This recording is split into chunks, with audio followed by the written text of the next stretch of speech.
Sa panahon ngayon na mas competitive ang job market, maraming aplikante ang curious kung ano ba talaga ang tinitingnan ng HR. Mula sa resume hanggang sa mismong interview, may mga tanong tulad ng ano ang tinuturing na red flag at ano-ano ang mga factor na talagang nakaapekto sa application. At para sagutin ang mga tanong na ito at magbigay ng praktikal na advice sa mga job seeker, makakasama natin ngayon si Sir Marvin F. Barrios, isang human resource practitioner at professor mula sa University of Caloocan City. Good morning, sir. At welcome po sa Rise and Shine Pilipinas. Good morning. Welcome po dito sa Rise and Shine Pilipinas. This is Prof. Fee together with Joshua. Sir, we want to know, sa resume o curriculum vitae pa lamang, ano na agad ang mga red flag na hinahanap o napapansin ninyo bilang HR?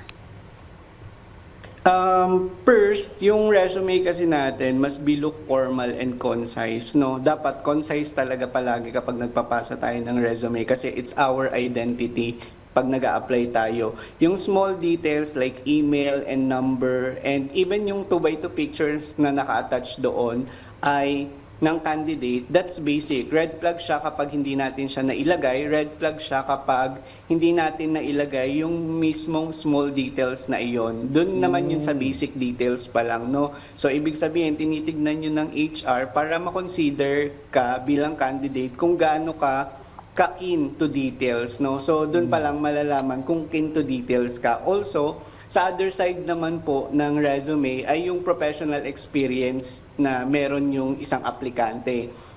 Hindi pwedeng may gap or fabricated at well-identified yung company name, date kung kailan nag-start, at syempre yung able to search yung company. Kapag hindi, syempre fabricated na to. Minsan kasi 'di ba, naglalagay sila ng company name, date, pero hindi naman nila alam talaga mismo kasi minsan ayun nga, napapabricate talaga siya kasi during the interview hindi mo naman talaga kukunin agad yung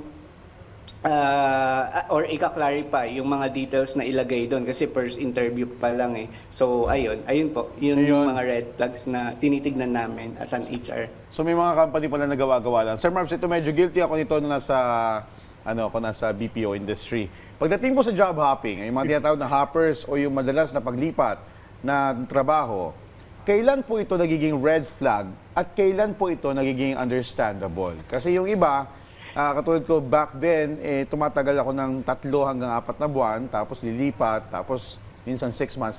Kailan nagiging red flag at kailan pwedeng... So dito ka na sa PTV tumagal, Joshua. Wow, fair.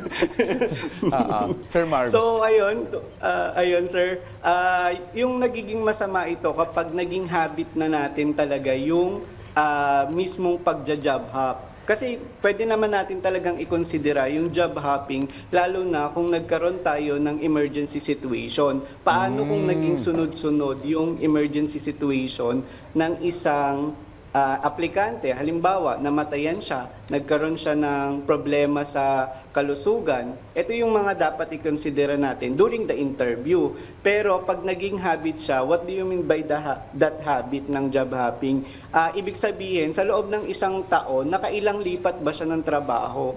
Baka mamaya hindi na yung kumpanya yung may problema, tayo na, no? Kasi minsan ayaw natin harapin talaga yung conflict sa company and yung accountability sa isang company. Kapag may narinig lang tayo na something, aalis na agad tayo. Especially yung generation talaga ngayon, sir, no?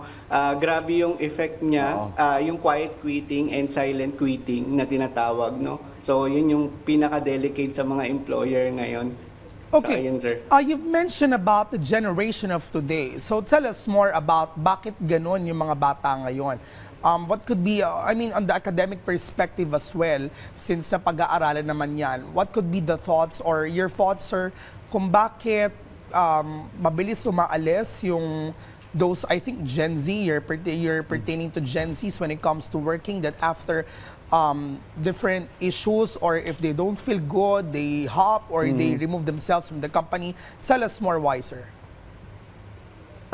Nawawalan sila ng gana in a way. Kasi parang may criteria pa yun, sir, para maging silent quitter ka na sa isang job, sa isang trabaho, no? So hindi naman natin siya generalize, pero mataas kasi yung statistics sa Generation Z, particular na sa pag-job hopping. Kasi nga, parang ayaw nila na yung emotional capacity ng isang employee ay nadidisregard.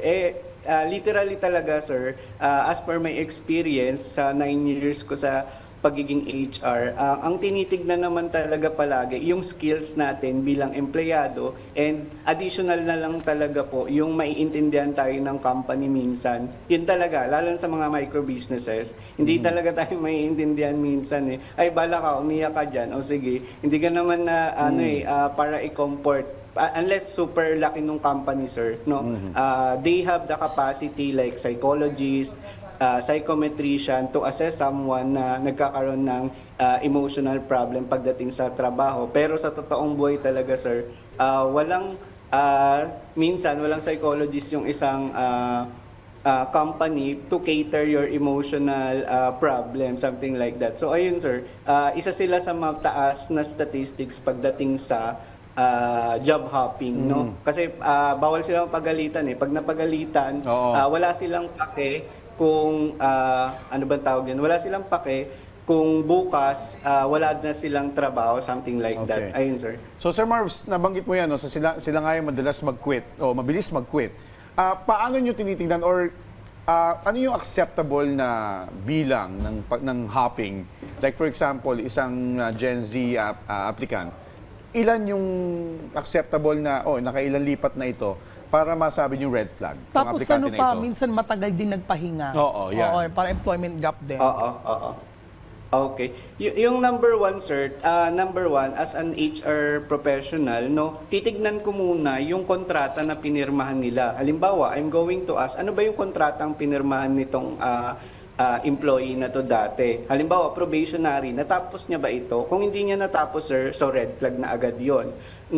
Pumirma ulit siya ng kontrata sa ibang kumpanya, project-based naman, hindi na naman niya natapos. So, pumirma ulit siya ng kontrata, halimbawa, seasonal status, hindi niya na naman na tapos. So, ang nangyayari talaga, sir, job hopping na yon. Kasi hindi mo kayang harapin talaga yung conflict doon sa mismong company na pinapasukan mo. So, job hopping siya in a way na doon sa basis ng pagkakaroon ng kontrata. Kasi yung kontrata, sir, doon naman yung nagiging basis natin to continue. Halimbawa, sa probationary, di ba kailangan matapos natin yung 6 months para magpatuloy tayo bilang regular employee. Hindi ka pa nga nare-regular, sumuko ka na. Paano pa kaya yung long-term relationship mo doon sa magiging employer mo? Yun. Something like that. Ayun po, sir.